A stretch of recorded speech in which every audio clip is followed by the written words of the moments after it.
Design is exciting because we use it every day. We use it to problem solve. It has really 4 basic components, and that is thinking, looking, doing, and then criticism. And then we take those 4 elements and we weave them back and forth, and we find ways that they solve challenges that we have in all disciplines.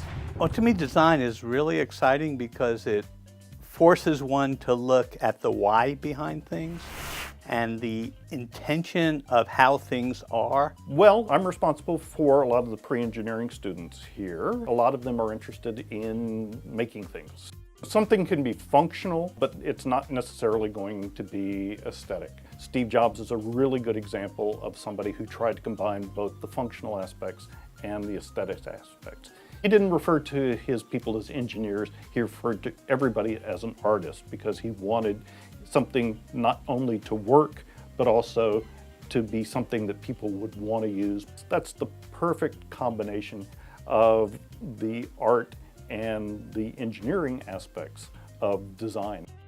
I think the perfect student in design in this cluster would be someone that wants to investigate and enjoys the collaborative process of discussing ideas, and they analyze lots of different material and through discussions and interactions come up with new ideas.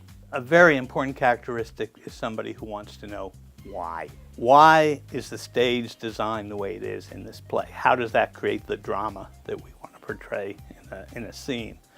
Why is a website that you want your students to learn from designed the way it's designed so that students will move through it in a way that helps them learn rather than look at it superficially?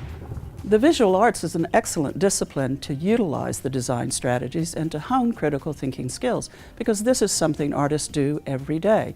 Whenever they come across dissimilar subject matters, they look for those relationships. They observe. They think about what happens when you put one color next to another or one idea next to another. And I find it interesting that we have separated this out in our later education process, simply because when I think of one of the more famous and well-known artists, Leonardo da Vinci, he didn't separate out his life like that. He worked on planes, he worked on engineering, he worked on math, he worked on medicine, dissecting human bodies, drawing all the internal organs. All of those things came together as one unit for him. You can't parse out different subjects. You assimilate them, you blend them, you find what's connected between them, and you come up with a new way of seeing or thinking about things, which of course is the essence of Paideia. So I think one of the things that excited me about the Paideia cluster is that creativity is present in all fields, and what we would like our students to take away from all of this is to have a process that they've gone through in the cluster where they've worked with other students, they've worked with faculty to brainstorm ideas, to develop those ideas, to implement those ideas. And so once they leave Southwestern, then they have all of these tools that they can then go ahead and use in their profession.